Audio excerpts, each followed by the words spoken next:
అందరికీ నమస్తే, welcome to garam garam వార్తలు. ఎట్లున్నారు అందరూ? అంత మంచేనా? చలో మస్తు ముచ్చట్లు ఉన్నాయి మీకు చెప్పనీకి. వార్తలు చూసే ముందు హెడ్లైన్స్ చూద్దాం పారి. జాంకాయలు జాంకాయలే, వాళ్ళ జాంకాయ వాళ్ళ ఇష్టం, తినమనండి. కన్నీళ్లు పెట్టుకుంటున్న జన సైనికులు, నమ్మించి మోసం చేస్తాడా పాపం పవనాలు. మెట్రో స్టేషన్లకు పంపలేదు పెద్ద ఆయనని, మస్తు తిడుతున్నారు ఆపిన సిబ్బందిని. విచిత్రంగా రోడ్డుకు చేసిండ్రు పెళ్లి, ఆశీర్వదిస్తారా మీరు కూడా వెళ్ళి. తాగుబోతు మొగన్కి వార్నింగ్ ఇస్తున్న రవలత్త. తాగినవా? మళ్ళా తాగినవా?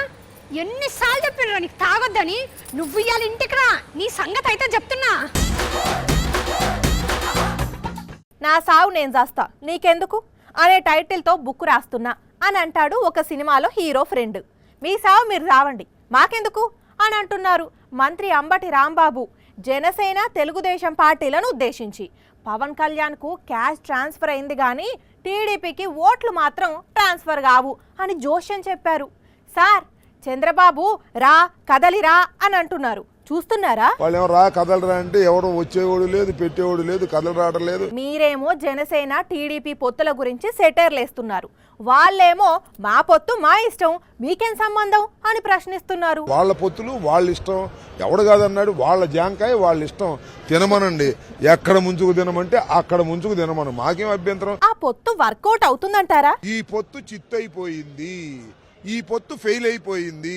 మీరిలా వెక్కిరిస్తున్నారు కానీ తమ పొత్తు సూపర్ సక్సెస్, గ్రాండ్ సక్సెస్ అని డప్పు కొట్టుకుంటున్నారు వాళ్ళు. చివరికి ఎట్టా ఉందో తెలుసా? సినిమా సక్సెస్ అయిందని సినిమా నిర్మాత చెప్పుకునే పరిస్థితికి వచ్చింది. అయ్యా మా సినిమా సక్సెస్ అయిందని చెప్పుకుంటారు ఒకసారి, ఫెయిల్ అయిన తర్వాత. మా పొత్తు సక్సెస్ అని చంద్రబాబే చెప్పుకుంటున్నాడు, ఎవడో చెప్పుకోవట్లా. చంద్రబాబు చెప్తున్నాడు సరే, జన సైనికుల పరిస్థితి ఏంటి సార్? పొత్తు సక్సెస్ కాదని ఒకడికొకడు జుట్లు పట్టుకుంటున్నారు. అయ్యో, ఇన్ని రోజులు జెండాలు మోసి మోసి ఇప్పుడు చంద్రబాబు పల్లకి మోయాలంటే ఎవరికైనా కష్టంగానే ఉంటుంది అన్నట్లు ఈ పొత్తు వల్ల పవన్ క్యాస్ట్ ఓట్లు చంద్రబాబుకు ట్రాన్స్ఫర్ అవుతాయంటారా? ఈ పొత్తు వల్ల కళ్యాణి గారికి క్యాష్ ట్రాన్స్ఫర్ అయింది గాని మా క్యాస్ట్ ఓటు మాత్రం బాబుకు ట్రాన్స్ఫర్ కాదు. వ్రతం జెడ్డ ఫలితం దక్కదన్నమాట. ఇంత జరిగినా నాకో వ్యూహం ఉంది, ఆ వ్యూహం నాకు వదిలేయండి అని పవన్ జన సైనికులను బుజ్జగిస్తున్నాడు. వ్యూహం నాకు వదిలేయండి, పొత్తుల చిత్రం వదిలేసేయండి, మీరు మాత్రం కష్టపడమన్నాడు. బాగా కష్టపడ్డారు, కష్టపడ్డోళ్ళు బావురుమని ఏడుస్తున్నారు. ఇన్నాళ్ళు తమకు టికెట్ వస్తుందని ఆశపడ్డ వాళ్ళు పవన్ ఇచ్చిన జలక్ తట్టుకోలేక ఇప్పుడు బోరుమని ఏడుస్తున్నారు పాపం. తండ్రికి లేక అటుకులు బుక్కుతుంటే కొడుకొచ్చి చికెన్ 65 కావాలన్నాడట. చంద్రబాబు లోకేష్ వ్యవహారం కూడా అలాగే ఉందంటున్నారు మంత్రి అప్పలరాజు. వాళ్ళిద్దరూ ఒకరిని మించి ఒకరు కామెడీ చేస్తున్నారని సెటర్లు వేశారు. తాము అధికారంలోకి రాగానే చెత్త మీద పన్ను తీసేస్తానని చంద్రబాబు చేసిన కామెంట్ పై గరమయ్యారు మంత్రి గారు. చెత్త మీద పన్ను తీసేస్తావా? నీకంటే దౌర్భాగ్యుడు ఎవడన్నా ఉన్నాడా? అయ్యో అదేంటి సార్, అంత పెద్ద మనిషిని పట్టుకొని అంత పెద్ద మాట అనేశారు? చెత్త మీద పన్ను తీసేయాలంటే ముందు నిన్ను తీసేయాలి ఈ రాష్ట్రం నుంచి. అంటే ఏంటి సార్ మీ ఉద్దేశం? ఈ రాష్ట్రంలో ఉన్నటువంటి అతిపెద్ద చెత్తే నారా చంద్రబాబు నాయుడు. ఏంటి సార్ ఏమనుకున్నారు ఆయన అంటే? రాజకీయాల్లో ఆయన లాంటి సీనియర్ లీడరు చుట్టుపక్కల దేశాల్లో కూడా ఎవ్వరూ లేరు. హైదరాబాద్ను నిర్మించింది, కంప్యూటర్లు, సెల్ ఫోన్లు, కరోనా వ్యాక్సిన్లు కనిపెట్టింది ఆయనే. ఢిల్లీలో చక్రాలు తిప్పి రాష్ట్రపతులను, ప్రధాన మంత్రులను డిసైడ్ చేసింది కూడా ఆయనే. అలాంటి పెద్ద మనిషి మీకు చెత్తలా కనిపిస్తున్నాడా? ఎందుకలా? చెత్త పన్ను ఏమని చెప్పింది ఎవడు? ఎవరు చెప్పారు? చెత్త మీద పన్ను విధించండి అని చెప్పి ప్రధానమంత్రి గారికి లెటర్ రాసినటువంటి దౌర్భాగ్య ముఖ్యమంత్రి ఎవడు? నువ్వే. ఓహో ఆయనేనా? చేసిందంతా చేసి మళ్ళీ మీ మీద ఏడుస్తాడేంటి మరి? మొన్న ఎప్పుడో నీ కొడుకు అంటాడు 1,70,00,000 ఉపాధ్యాయ ఉద్యోగాలు ఇచ్చామని. తస్సది ఆ తండ్రి కొడుకులు ఇద్దరు ఒకటేనా? అంతేగా ఒకటే. ఆవు చేలం వేస్తుంటే దూడ గట్టున వేస్తుందా మరి? మొన్నటి వరకు అనుకునేవాడిని నీ కొడుక్కే బుర్ర పంచేది అని చెప్పి. మరి ఇప్పుడు ఏమనుకుంటున్నారు? నీ కొడుకే కాదు, మొత్తం తండ్రి కొడుకులు ఇద్దరు కూడా ఒకటే బాబు.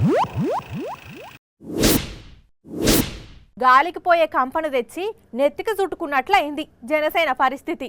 నేనే సీఎం, మనదే అధికారం అని ఇన్ని దినాల సంధి ఊరించి లాస్ట్కు 24 సీట్లకు ఓకే చెప్పిన పవన్ కళ్యాణ్ మీద మస్తు గరం అవుతున్నారు జనసేన లీడర్లు. టికెట్ వస్తుందేమో అని ఆశ పెట్టుకున్న నాయకులు రచ్చరచ్చ చేస్తున్నారు. కొందరైతే మోసపోయినాం అని మస్తు ఏడుస్తున్నారు. అయ్యో పాపం ఎంత పనాయే చూసిన రానుల్లా ఒకరినొకరు పట్టుకొని ఎట్లా ఏడుస్తున్నారో. ఓ అక్క ఊకో ఊకో, ఇప్పుడు ఏం ఏడిస్తే ఏం లాభం చెప్పు. రాజకీయం అంటేనే అట్టుంటది, నమ్మించి నట్టేట ముంచుతారు. ముమ్మిడివరం అసెంబ్లీ టికెట్ను టీడీపీకి ఇచ్చిండ్రని తెలిసి ఈ వీర మహిళలు ఇటే ఎడవబట్టి తణుకుల కూడా ఇదే లొల్లి, అక్కడ కూడా టీడీపీకే ఇచ్చిండ్రు. ఇక దాంతోనే జనసేన లీడర్లు రోడ్డు మీదకి వచ్చిర్రు. అవసరమైతే నేనే సస్తా గానీ ఇక టీడీపీ లీడర్ను మాత్రం గెలిపియనని గట్టిగానే ఛాలెంజ్ చేసిర్రు. టికెట్ వస్తుందని ఎంతో ఆశపడ్డం, కష్టపడి పనిచేసినాము, ఇప్పుడు గిట్ల చేస్తారా అని మోసపోయిన జనసేన లీడర్ విడివాడ రామచంద్రరావు మస్తు కోపం చేసిండు.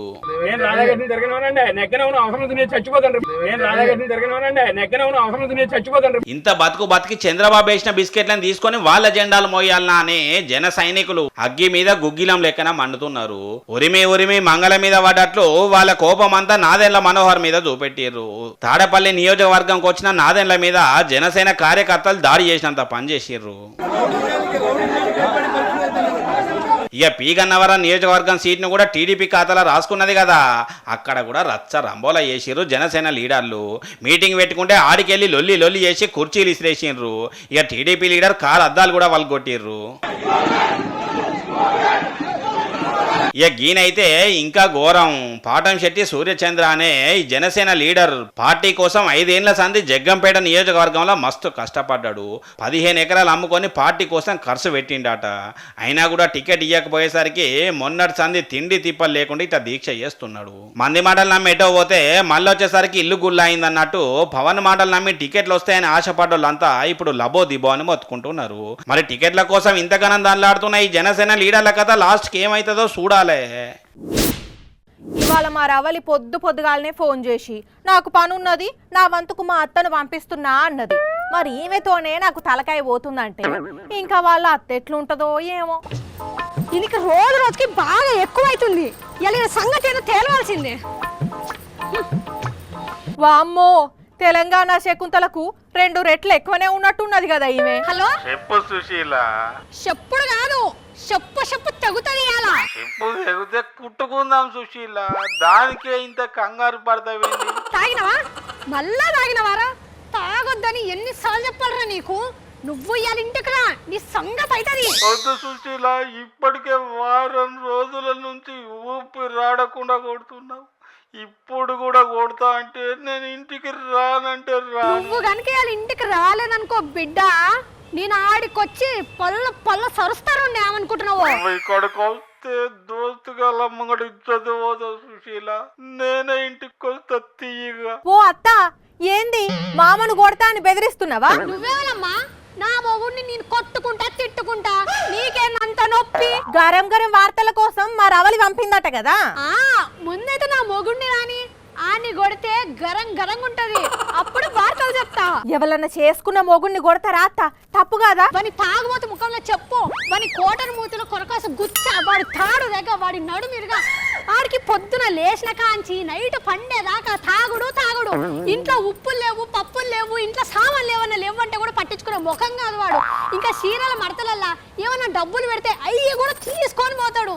ఇంకా నీ కొట్టక ముద్దు పెడతా.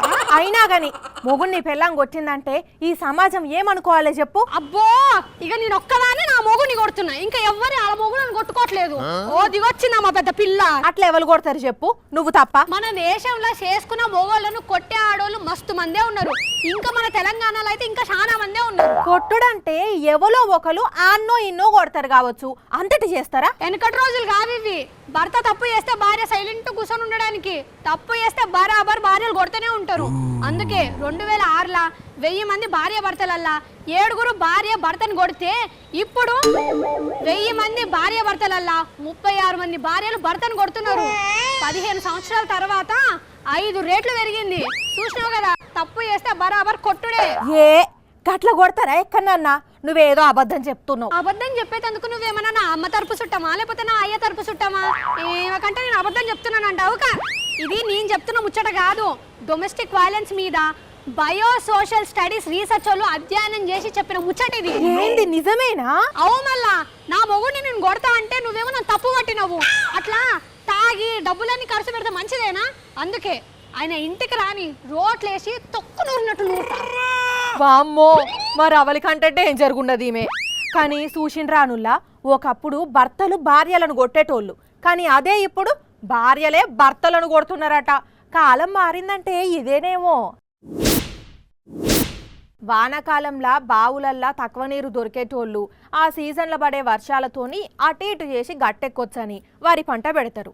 కానీ యాసంగిలో మాత్రం బరాబరుగా నీళ్లుంటేనే, ఆఖరి వరకు బోర్లు బావులు తిప్పలు పెట్టకుండా పోస్తాయన్న నమ్మకం ఉంటేనే రైతన్నలు డేరీ చేసి నాటు పెడతారు. వానాకాలంలో 4 ఎకరాలు పెట్టినోళ్ళు యాసంగిలు 2 ఎకరాలు పెడుతుంటారు. మన తాతల తండ్రుల కానుంచి ఇదే నడుస్తున్నది కదా. అయితే అంతగనం తగ్గించుకొని పెట్టిన ఈడ రైతన్నలకు మాత్రం అసలు నీళ్లు దొరకక ఏం చేస్తున్నారంటే, గొట్టకొచ్చిన పొలాలకైనా కాపుకొచ్చిన తోటలకైనా ట్యాంకర్లతోని కొట్టిన నీళ్లే తడైతున్నవి. ఇక కొన్ని దిక్కుల్లా ఈ నీళ్లు కూడా అందక వరి పంట అంతా ఎండుకబోతుంటే, ఇంకా కొన్ని దిక్కుల్లా ఇగో ఇట్లా ఎక్కడికక్కడ నెర్రెలు బాసినాయి. జలం అడుగంటి బోర్లు వేసినా పడతలేవట. టయానికి ట్యాంకర్లు కూడా దొరుకుతనే లేవట. నల్లగొండ జిల్లా చిట్యాల మండలం పెదకాపర్తి రైతన్నలకు చెప్పే తాత, ఇప్పుడు మీ పొలాలకు నీరు రావాలంటే ఉన్న ఏకైక మార్గం ఏందే? మీరు ప్రభుత్వం పులాయిపల్లి కాలువ నీరు రప్పియాలి, మాకు కాలు వదిలాలి. అయ్యో పాపం, ఇన్నారులా తాత ఎంత బాధతోని పిలాయిపల్లి కాలువను వదలాలని అంటున్నాడో. ఇదేనా ఇంకా ఎవరివైనా పొలాలు ఎండిపోయినాయా? 4 ఎకరాలు ఎండిపోయింది. తూర్మాకాయ సాగరంలో పిల్లాడు 3 బోర్లు వేసి 3 బోర్స్ ఉన్నా అక్కడ 2 ఎకరాలు పోయింది. మళ్ళీ అవతల గంటోళ్ళది కూడా ఎండిపోయింది అంటున్నారు. ఇంతమంది పొలాలు ఎండిపోతున్నాయి, లాభం లేకున్నా పర్వాలేదు సారు, తిండి మందవన్న అయితే జర నీళ్లు విడిచే ఉపాయం చెప్పుండ్రి అని ఆఫీసర్ల దగ్గరికి పోతే ఏమన్నారే? 20 మంది కలిసిపోయినాం వాడికి. మేము పోతే నీళ్లు రానియలేదు అక్కడ సార్లు. ఓ నల్లగొండ మంత్రులు ఉత్తమ్ సారు, కోమటిరెడ్డి సార్లు ఇన్నరా అన్నదాతల బాధలు? జర మీరన్న ముంగటపడి నీళ్ళు ఇడిచిపెట్టే ఉపాయం చూపియండ్రి సార్లు. ఇంకా 4 రోజులు ఇట్లనే ఎండిపోతే ఒడ్లన్నీ తాళైతాయి సారు. మరి ఎందుకు నీళ్లు బంద్ అయినాయో ఏం ప్రాబ్లమో గాని రైతన్నల కష్టాలు మామూలుగా లేవు పోండ్రి. లోకో పైలట్ దృష్టి అంతా ఎక్కడుండాలి? ట్రైన్ నడుపుడు మీదనే ఉండాలి కదా. అట్లాగిట్లా లేకపోతే ప్రమాదం జరిగే అవకాశం ఉంటుంది. అది తెలిసి కూడా గీడో రైలు నడిపే అన్న ఓ దిక్కు రైలును బోనిచ్చుకుంటేనే ఇంకో దిక్కు ఇంకో పని చేస్తుండు. అందరూ చూస్తున్నా కూడా ఆయనను ఏమంటలేరు. మరి ఎందుకట్లబ్బా? ఇంతకు ఆయన చేస్తున్న ఇంకో పని ఏంది అంటే చూడుండ్రి, మీకే తెలుస్తుంది.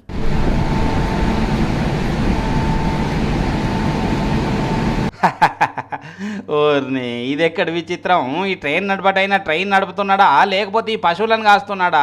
వాటినిందో అట్లా కొట్టుకుంటా మరి ట్రైన్ నడుపుతాడు.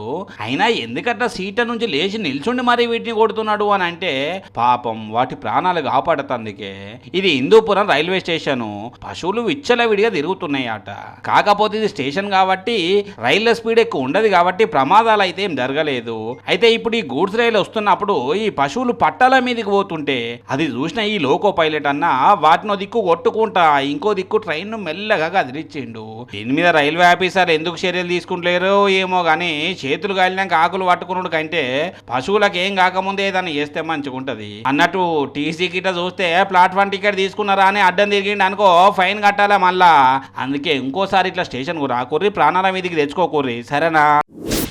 2 కుక్కలకు పెళ్లిళ్ళు చేస్తే ఈ రోజుల్లో చాలా కామన్. 2 గాడిదలకు లగ్గం చేసినా కామనే, 2 పాములకు లగ్గం చేసినా కామనే, ఆవు పెయ్యకు కోడె దూడకు లగ్గం చేసినా కామనే. ఈ నడమ ఇసోంటి లగ్గాలు మస్తు అంటే మస్తు చూసినాం. మన గరం వార్తలలో కూడా చెప్పుకున్నాం కదా. కానీ ఇప్పుడు మాత్రం ఇది వరకు మనం ఎప్పుడో వినని, ఈ దునియాల్నే ఎప్పుడో జరగని పెళ్లి గురించి చెప్పుకోబోతున్నాం. చిన్న పెద్ద అంతా కలిసి వేల మంది అతిథులు అయ్యగార్ల వేద మంత్రోచ్చరణ నడుమ రోడ్డు పెండ్లి అత్యంత వైభవంగా జరిగింది. అందరూ పుష్కలంగా భోజనాలు కూడా చేసిండ్రు. ఒక్క మాటలో చెప్పాలంటే భూదేవంత పెండ్లి పీటలు ఆకాశమంత పందిరేసిండ్రు అనుకో రాదుండ్రి. అసలు రోడ్డుకు లగ్గమేంది, భోజనాలేంది, పెండ్లి పిల్లగాడు సిమెంట్ రోడ్డా లేకుంటే బ్రిడ్జా? అది కాకుంటే ఏమన్నా మోరా అంటే పెండ్లి కొడుకు లేడు, పెండ్లి పిల్ల లేదు, కానీ లగ్గం చేసిండ్రు. గమ్మతిగా ఉన్నది. విషయం ఏందంటే కేరళ రాష్ట్రం కొడియాత్తూరులా ఇగో ఈ రోడ్డును 1980లో పోసిండ్రట.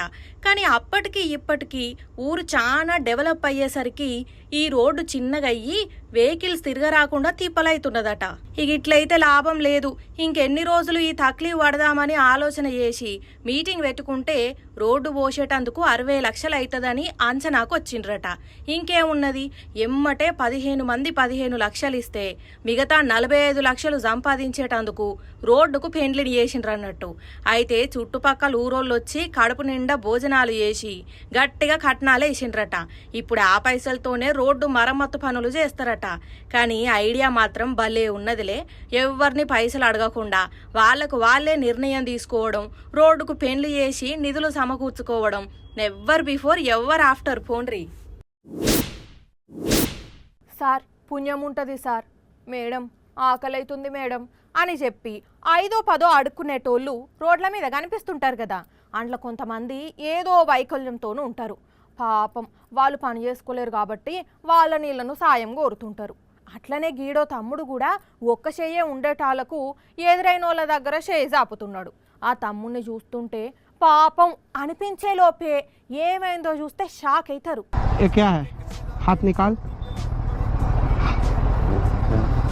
అబ్బా మహానటుడు పోవీడు. ఇంకా చూడుండ్రి ఎట్లా నవ్వుతున్నాడో. అప్పటి వరకేమో ఓ చేయి లేనట్టే అమాయకపు ఫేస్ పెట్టి సార్ సార్ అనుకుంటా అడుక్కున్నాడు. కానీ అదే గీ అన్న దొరకవచ్చినాక ఇట్లిగిలిస్తున్నాడు. కొంచెమన్న భయం ఉన్నట్టేనా వీనికి? మళ్ళా ఎంత మంచిగా చూస్తే నిజంగానే చేయి లేదు కావచ్చు అనుకునేటట్టు టీషర్టు లోపట పెట్టి భుజాన్ని మొండి చేయి లెక్కన బయటకు పెట్టిండు. మరి దొరకవచ్చిన అన్న ఎంతసేపటి నుంచి చూసిండో వీణ్ణి గాని ఈయన దగ్గరికి వచ్చి చేయి సాపుడుతోనే ఇట్లా లోపలున్న చేయిని బయటికి గుంజిండు. ఈ తెలివేదో చదువుకునేటందుకో లేకపోతే ఏదైనా పనులకో చూయించితే బతుకుతావు కదా. ఇసోంటి కథలు పడుడు ఎందుకు, ఇజ్జత్ తీసుకున్నాడు ఎందుకు? ఇక ఇవి మరి ఇయాల్టి గరం గరం వార్తలు. మళ్ళా రేపు ఇదే టైంకి ఇట్లనే మస్తు వార్తలతోటి వస్తా. అప్పటిదాకా ఏం చేయాలి, చూస్తూనే ఉండండి సాక్షి టీవీ. టైం గుర్తున్నది కదా, రాత్రి 8:30కి మళ్ళీ పొద్దుగాల 8:30కి ఉంటాం మరి.